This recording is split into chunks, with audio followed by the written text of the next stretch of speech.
તારીખ 5/2/2025ના રોજ તાલુકા પોસ્ટે વિસ્તારમાં વાવડી ગામમાં આવેલ એચપી પેટ્રોલ પંપ પર કામ કરતા એક માણસને બુકાની બાંધીને આવેલા 3 ઈસમોએ બેઝબોલના ધોકા તથા હથોડી વડે માર મારીને ખૂબ ગંભીર ઈજાઓ પહોંચાડેલ હતી અને આ ઉપરાંત પેટ્રોલ પંપની ઓફિસમાંથી 13,000 રૂપિયાની લૂંટ પણ કરી હતી।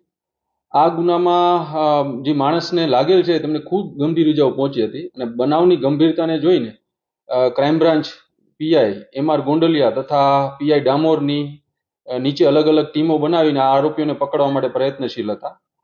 ટેકનિકલ સોર્સ તથા હ્યુમન ઇન્ટેલિજન્સની મદદથી crime branch PSI N Parmar તથા પીએસઆઈ મોવલિયાની ટીમ દ્વારા આ ગુનામાં પકડાયેલ આરોપીઓને પકડવામાં આવેલ છે। આ ઉપરાંત તેમની પાસેથી ગુનામાં વપરાયેલ રિક્ષા, બેઝબોલનો ધોકો અને હથોડી પણ કબજે કરવામાં આવેલ છે। આ આરોપીઓના નામ છે પ્રતિક પિયુષભાઈ દત્તા, રાહુલભાઈ નવગણભાઈ મીર તથા એક કાયદાના સંઘર્ષમાં આવેલ કિશોર પણ છે। આ ગુનામાં સપડાયેલ કિશોર તેમજ બીજા આરોપી પ્રતિક અને રાહુલ ત્રણેય મિત્રો છે। પ્રતિક અને રાહુલ બંને રિક્ષા ચાલકો છે અને આમાંનો આ એક આરોપીના પિતા અને માસીનો દીકરો આ ઓલરેડી આ પેટ્રોલ પંપ પર કામ કરતા હતા અને એની ગતિવિધિઓથી તમામ વાકેફ હતા કે ક્યારે પૈસા આવે છે ને ક્યાં, એટલે લૂંટનો ઈરાદો તેમનો પૈસાનો જ હતો।